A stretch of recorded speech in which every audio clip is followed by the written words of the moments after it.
नमस्कार दोस्तों, स्वागत है मेरे यूट्यूब चैनल कुमार हिंदी कहानियाँ में। दोस्तों, आज हम सुनेंगे कहानी जैसा कर्म वैसा फल। दोस्तों, कहानी का पूरा आनंद लेने के लिए कहानी को अंत तक जरूर सुने। तो चलिए कहानी शुरू करते हैं। पुराने समय की बात है। हिमालय की तलहटी में विलासपुर नामक एक नगर बसा हुआ था। उस नगर का राजा था विनयशील। विनयशील की आयु जब ढलने लगी तब उसकी जवान रानियों ने उसकी उपेक्षा करनी शुरू कर दी। इससे राजा बहुत चिंतित रहने लगा और अपना यौवन पुनः प्राप्त करने के लिए प्रयास करने लगा। एक बार उसने अपने राजवैद्य को बुलाया और कहा, राजवैद्य, क्या आप कोई ऐसी दवा तैयार कर सकते हैं जिससे मैं दोबारा यौनावस्था को प्राप्त कर सकूं? राजा का प्रश्न सुनकर राजवैद्य मन ही मन सोचा कि कितना मूर्ख है राजा, जो यह जानते हुए भी कि एक बार बूढ़ा हो जाने के बाद व्यक्ति फिर से जवानी प्राप्त नहीं कर सकता, फिर भी यह जवान होने की दवा प्राप्त करने को उत्सुक है। इसे मूर्ख बनाकर धन ऐंठना चाहिए। ऐसा विचार कर उसने राजा से कहा, राजन, दवा तो मैं तैयार कर सकता हूँ, लेकिन दवा से लाभ प्राप्त करने के लिए आपको मेरी निर्देशानुसार कुछ दिन संयम बरतना होगा। राजा ने पूछा, वैद्य जी, किस प्रकार का संयम? तब वैद्य जी बोले, महाराज, आपको 8 महीने तक किसी तहखाने में रहना होगा। राजा ने पुनः कहा, वह किस लिए वैद्य जी? वैद्य जी ने कहा, राजन, सूर्य की रोशनी में वह दवा अपना वांछित प्रभाव पैदा नहीं कर पाती। वह दवा ऐसी जगह ही प्रभावकारी रहती है जहां सूर्य की रोशनी ना पहुंच सके। राजा ने कहा, युवा अवस्था प्राप्त करने के लिए मैं इतना सा त्याग करने के लिए तैयार हूँ। मैं तहखाना बनाता हूँ, तुम दवाई तैयार करो। वैद्य बोला, राजन, मेरी एक प्रार्थना और भी है कि तहखाने में आपको अकेले ही रहना पड़ेगा। आपके सेवक तहखाने के अंदर नहीं जा सकेंगे। वह आपको दरवाजे पर ही भोजन और दवाई पहुंचा दिया करेंगे। राजा ने वैद्य का यह निवेदन भी स्वीकार कर लिया और आदेश देकर कुछ ही दिनों में तहखाना तैयार करवा दिया। तहखाना तैयार हो गया, यह जानकर वह धूर्त वैद्य ही मन बहुत खुश हुआ। वह सोचने लगा कि अब आएगा आनंद। कुछ ही दिनों में बूढ़ा राजा तहखाने में रहकर मर जाएगा। फिर सारा राज्य कार्य मेरी आज्ञा के अनुसार ही चला करेगा। निश्चित अवधि पर उस वैद्य ने राजा को तहखाने में भेज दिया और उसका उपचार करने का ढोंग करने लगा। उसने राजा से कहा, राजन, अब कुछ ही दिनों बाद आपके स्वास्थ्य पर प्रभाव पड़ना शुरू हो जाएगा। आपकी ढीली झुर्रियों से भरी त्वचा फिर से तनने लगेंगे। आपका शरीर हष्ट पुष्ट हो जाएगा। आप इतना शानदार शरीर प्राप्त कर लेंगे कि आपकी रानियां भी आपको एकाएक पहचान नहीं पाएंगी। वैद्य की बात सुनकर राजा खुश होकर बोला, वैद्य जी, मैं यही तो चाहता हूँ। अगर मुझे फिर से मेरी जवानी प्राप्त हो गई तो मैं आपको माला माल कर दूंगा। धूर्त वैद्य इधर तो राजा को जवान बनाने का ढोंग करता रहा, दूसरी ओर वह गुपचुप एक षड्यंत्र को जन्म देने लगा। उसने कुछ ही दिनों में अपने कुछ विश्वस्त व्यक्तियों के द्वारा जंगल से तहखाने का एक गुप्त सुरंग खुदवा दी। इसके बाद वह किसी ऐसे व्यक्ति की तलाश करने लगा जो राजा की शक्ल से मिलता जुलता जवान पुरुष हो। देवयोग से कुछ दिनों बाद नदी के तट पर स्नान करते हुए एक ऐसा ही व्यक्ति उसे दिखाई दे गया, जिसकी शक्ल सूरत बूढ़े राजा से काफी हद तक मिलती थी। वैद्य उस व्यक्ति के पास पहुंचा और उससे पूछा, नौजवान, लगता है इस नगर में पहली बार आए हो। कहाँ के रहने वाले हो तुम? उस युवक ने कहा, आपने ठीक पहचाना श्रीमान, मैं इस नगरी में पहली बार ही आया हूँ, पर आप यह सब क्यों पूछ रहे हैं? वैद्य मुस्कुराते हुए बोला, नौजवान, तुम मुझे अपना ही मित्र समझो। अगर तुम मेरे कहने के अनुसार काम करने के लिए तैयार हो जाओ तो मैं तुम्हें इस नगर का राजा भी बना सकता हूँ। युवक ने आश्चर्य से पूछा, राजा, आप तो बड़ी आश्चर्यजनक बात बता रहे हैं। श्रीमान, आपका नाम क्या है? वैद्य ने कहा, मुझे वैद्य तरुण चंद कहते हैं। राजा पर मेरा बहुत प्रभाव है। युवक ने कहा, वाह, यह तो बड़ी खुशी की बात है कि आप इतने प्रभावशाली व्यक्ति हैं। वैसे मुझे राजा बनने के लिए क्या करना पड़ेगा? वैद्य बोला, सिर्फ तुम्हें कुछ दिन तहखाने में रहना पड़ेगा और फिर जब तुम तहखाने से बाहर आओगे तो राज सिंहासन पर बैठने के हकदार बन जाओगे। तब युवक बोला, मुझे आपका यह प्रस्ताव स्वीकार है। अब यह भी बता दीजिए कि मुझे कितने दिनों तक प्रतीक्षा करनी होगी। मेरा मतलब है, मुझे कितने दिन तक तहखाने में रहना पड़ेगा? वैद्य ने कहा, ज़्यादा से ज़्यादा 4 दिन। तब तक मैं अपनी योजना को क्रियान्वित कर लूँगा।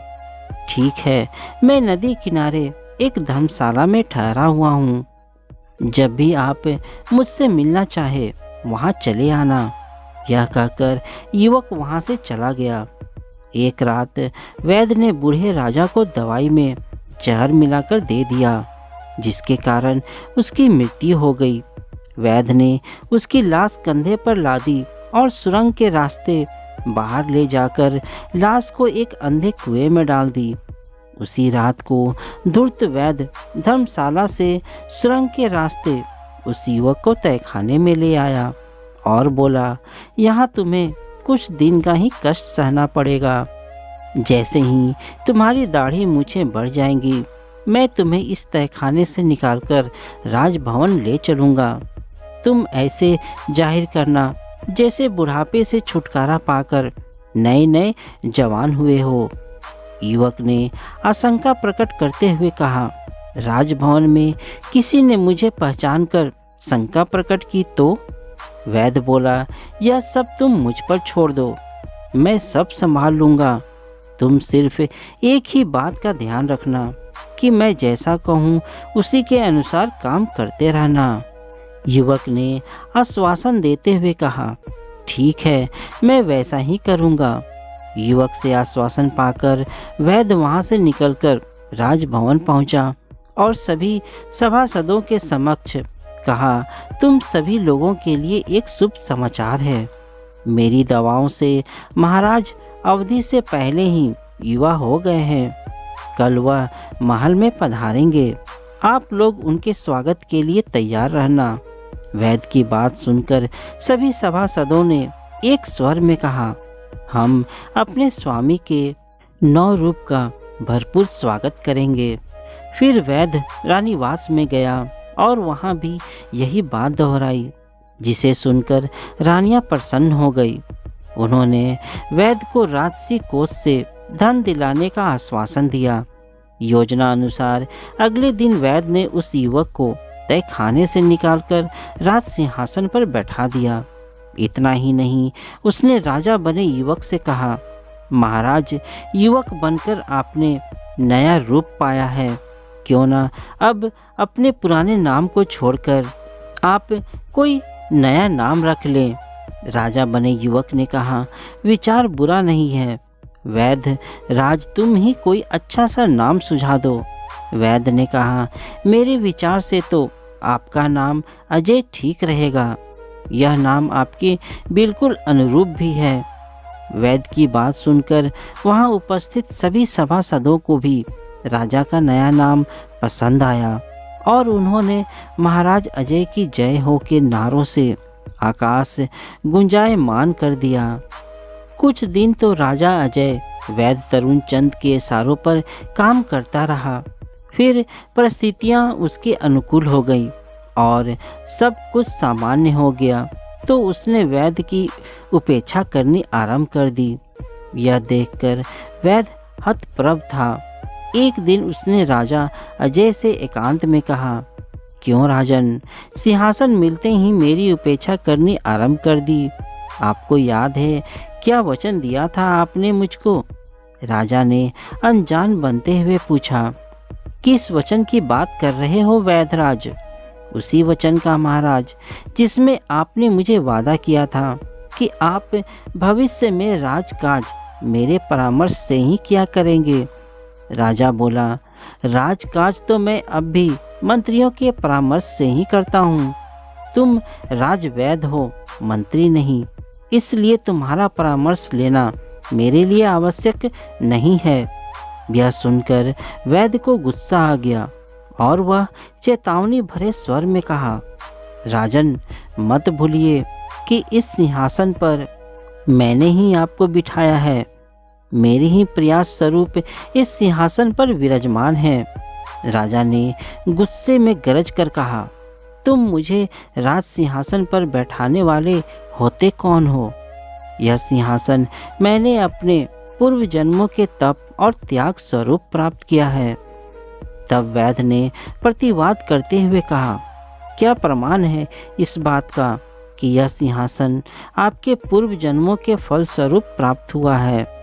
राजा ने कहा, समय आने दो, तुम्हें प्रमाण भी मिल जाएगा। राजा की बात सुनकर वैद्य तरुण चंद असंतुष्ट भाव से वहां से चल दिया। वह मन ही मन राजा को कोसने लगा।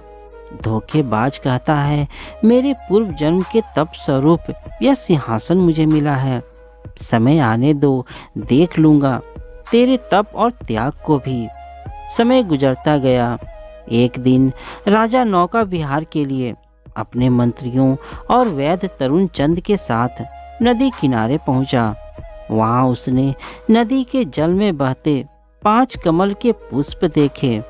उसने आदेश देकर वह 5 फूल नदी से निकलवाए और फिर गौर से देखता हुआ बोला, आश्चर्य है, यह फूल तो बिल्कुल सोने के लगते हैं। जीवन में कभी मैंने इतने अद्भुत कमल के फूल नहीं देखे। मंत्रियों ने भी बोला, हाँ राजन, ऐसे फूल तो हमने भी पहली बार देखे हैं। देखिए तो इनमें कैसे सुंदर पीली किरण निकल रही है। इन्हें तो आप अपने सरोवर में उगवाइए। राजा ने वैद्य तरुण चंद की ओर देखा और कहा, वैद्यराज, आप तो वनस्पति विज्ञान में गहरी दिलचस्पी रखते हैं। बहुत सी जड़ी बूटियों को देखते ही पहचान लेते हैं। हमें भी आपके ही कारण नव यौवन मिला है। आप नदी के उद्गम स्थान पर जाकर उस स्थान का पता लगाइए जहाँ से यह फूल नदी में बहकर आए हैं, और यदि हो सके तो इनके कुछ बीज भी ले आइए। मैं इन्हें अपने सरोवर में लगवाना चाहता हूँ। कोई और अवसर होता तो वैद्य तरुण चंद जाने से इनकार कर देता, किंतु इतने मंत्रियों की उपस्थिति में इनकार ना कर सका। अगर इनकार करता तो उसकी योग्यता पर प्रश्न चिन्ह लग जाता। नदी की विपरीत दिशा में चलते हुए वैद्य नदी के उद्गम स्थान पर पहुंचा। वहां उसने एक बहुत पुराना ऐसा शिव मंदिर देखा जो खंडहर में तब्दील हो चुका था। उस मंदिर का अधिकांश हिस्सा ध्वस्त हो चुका था। सिर्फ वही कक्ष केवल अच्छी हालत में शेष बचा था, जिसमें भगवान शिव की मूर्ति शिवलिंग के रूप में स्थापित थी। वैद्य ने भगवान शिव को नमन किया और कक्ष से बाहर निकलकर मंदिर के प्रांगण में पहुंचकर इधर उधर निगाहें दौड़ाने लगा। तभी उसकी निगाहें बरगद के एक वृक्ष पर केंद्रित हो गई। बरगद का वह विशाल वृक्ष नदी के किनारे उगा हुआ था। उसकी कुछ शाखाएं तो नदी के जल के ऊपर फैली हुई थी और कुछ शाखाएं भूमि पर। तभी उसकी नज़र वृक्ष की शाखा पर लटके एक नर कंकाल पर जाकर अटक गई।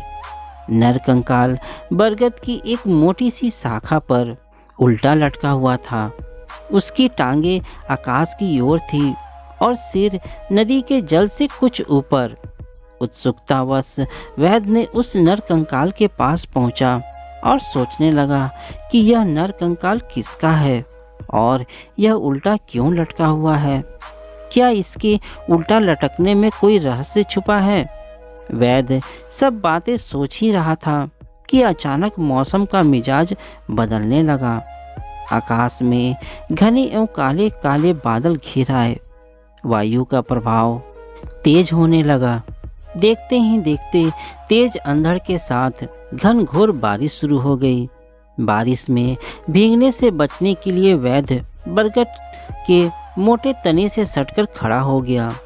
अकस्मात उसकी भटकती हुई नजरें फिर उस नर कंकाल पर आ टिकी। बारिश की बूंदें उस नर कंकाल को भिगो रही थी और जब उस नर कंकाल का स्पर्श कर वर्षा का जल नदी में गिरता तो उससे स्वर्ण कमल पैदा हो जाते थे। यह देखकर वैद्य तरुण चंद आश्चर्य से भर उठा। बारिश जब थमी तो वह बरगद की शाखा पर चढ़ गया और उत्सुकतावश हाथ बढ़ाकर नर कंकाल को उतारने का प्रयास करने लगा। तभी अचानक नर कंकाल शाखा से अलग होकर नदी के जल में गिरा और गहरे जल में विलीन हो गया। वह वापस लौटकर आया तो उसने सारी बातें राजा अजय को बताई। यह सुनकर राजा अजय के चेहरे पर मुस्कान तैर गई। उसने वैद्य को कहा, वैद्य जी, जिस नर कंकाल को आप देखकर आ रहे हो वह पूर्व जन्म का मेरा ही प्रतिरूप है। अपने पूर्व जन्म में वृक्ष पर उल्टा लटककर मैं वर्षों तक शिव की तपस्या करता रहा। मैं योगी था। तपस्या के दौरान ही मेरी मृत्यु हुई थी। वर्षों से उल्टा लटके रहने से मेरे शरीर का मांस सूख गया और मेरा शरीर का नर कंकाल बन गया और अब तो वह नर कंकाल भी शेष नहीं रहा। अच्छा ही हुआ जो मेरे पूर्व शरीर को मुक्ति मिल गई। यह सुनकर वैद्य ने कहा, वह सब तो ठीक है राजन, पर मेरी शिकायत अब भी अपनी जगह पर है। मेरे प्रयासों से ही आप राजा बने और अब आप ही मेरी उपेक्षा कर रहे हैं। तब राजा ने कहा, यही तो तुम्हारा भ्रम है। मैंने तुम्हें बताया तो था कि यह राज्य पद मुझे मेरे पूर्व जन्म के कर्म फल के कारण मिला है। वैद्य ने पूछा, तो क्या मेरे प्रयासों का कोई मूल्य नहीं है। राजा ने कहा, तुमने जितने कार्य किए सब अपने स्वार्थ के कारण किए। मैं तो तुम्हारे कुछ ऐसे कुकृत्य को भी जानता हूँ जिनके कारण तुम्हें सूली पर भी लटकाया जा सकता है। यह सुनकर वैद्य भय से कांप उठा। राजा ने जब उसे कांपते देखा तो कहने लगा, तुम्हें मुझसे भयभीत होने की कोई आवश्यकता नहीं है। वैद्य जी, विश्वास रखो, मैं तुम्हें सूली पर लटकाने का आदेश नहीं दूंगा, क्योंकि मैं जानता हूँ कि जीवन मरण, हानि लाभ, यह चारों बातें प्रभु की इच्छा से ही होती है। अपने पूर्व जन्म के कर्मों का फल मैं इस जन्म में राजा बनकर भोग रहा हूँ। तुम अपने कुकृत्य का कर्म फल अपने अगले जन्म में भोगोगे। यह भी संभव है कि तुम्हें तुम्हारे कुकृत्यों का प्रतिफल इस जन्म में ही प्राप्त हो जाए। अब जाओ और उस दिन की प्रतीक्षा करो जब तुम्हें तुम्हारे कर्मों का प्रतिफल प्राप्त होगा। राजा का कथन सत्य सिद्ध हुआ। कुछ दिन बाद वैद्य तरुण चंद जंगल में जड़ी बूटियां खोजने के लिए गया और संयोगवश उसी कुएं के पास पहुंचा जिसमें उसने वृद्ध राजा विनयशील की लाश फेंकी थी। उस कुएं में अब एक ऐसी झाड़ी उग आई थी जिसकी टहनियाँ कुएं से बाहर तक फैली हुई थी।